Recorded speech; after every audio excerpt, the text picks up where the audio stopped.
Welcome back to our channel. ఈరోజైతే మహానటి సావిత్రి గారి గురించి మనెవ్వరికి తెలియని కొన్ని విషయాల గురించి తెలుసుకుందాం. సావిత్రి తెలుగువారికి పరిచయం చేయనవసరం లేని పేరు. చక్కని అభినయంతో ఆమె తెలుగు జాతి గర్వించే నటి అయ్యారు. నేటి తరం హీరోయిన్లకు ఆమె చిత్రాలు రిఫరెన్స్గా మారాయి. అటువంటి అభినేత్రి నిజ జీవితంలో ఎన్నో ఎత్తుపల్లాలు చూశారు, కష్టసుఖాలు అనుభవించారు. ఈ రహస్యాలను మన ఛానల్ సేకరించింది 3 విభాగాలుగా మీ ముందుకు తీసుకొస్తుంది. బాల్యం నుంచి పెళ్లి వరకు ఆమె జీవితంలో కీలక విషయాల గురించి కథనంలో తెలుసుకుందాం. అయితే సావిత్రి గారి స్వస్థలం గుంటూరు. సావిత్రికి 6 నెలలప్పుడే ఆమె తండ్రి నిశంకరరావు గురవయ్య చనిపోయారు. దాంతో అమ్మ సుభద్రమ్మ 2 పిల్లలు మారుతి, సావిత్రిని తీసుకుని విజయవాడలోని ఆమె అక్క దుర్గాంబ ఇంటికి వచ్చింది.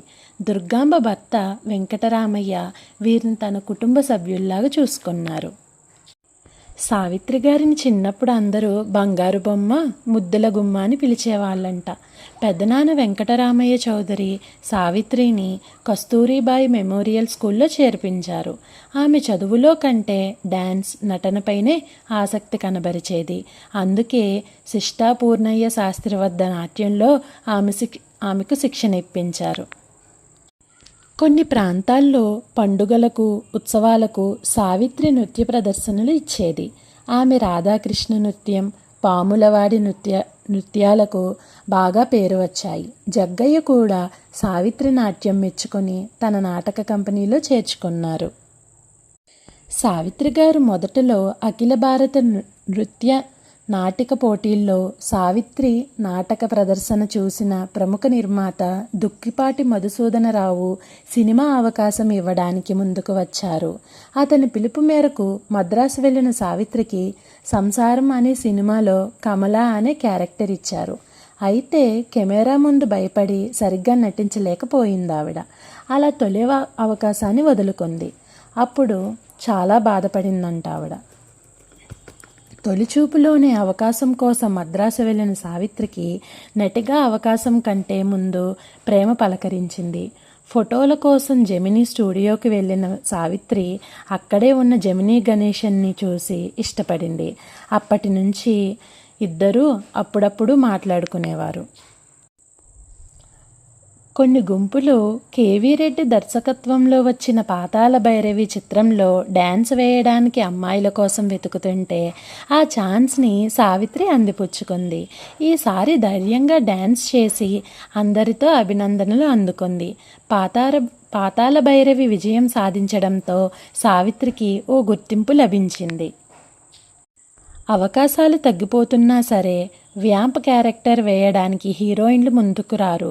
కానీ సావిత్రి కెరీర్ తొలినాళ్లలోనే రూపవతి అనే సినిమాలో వ్యాంప్గా నటించింది. ఆవిడ కెరీర్ను మలుపు తిప్పిన చిత్రం దేవదాసు.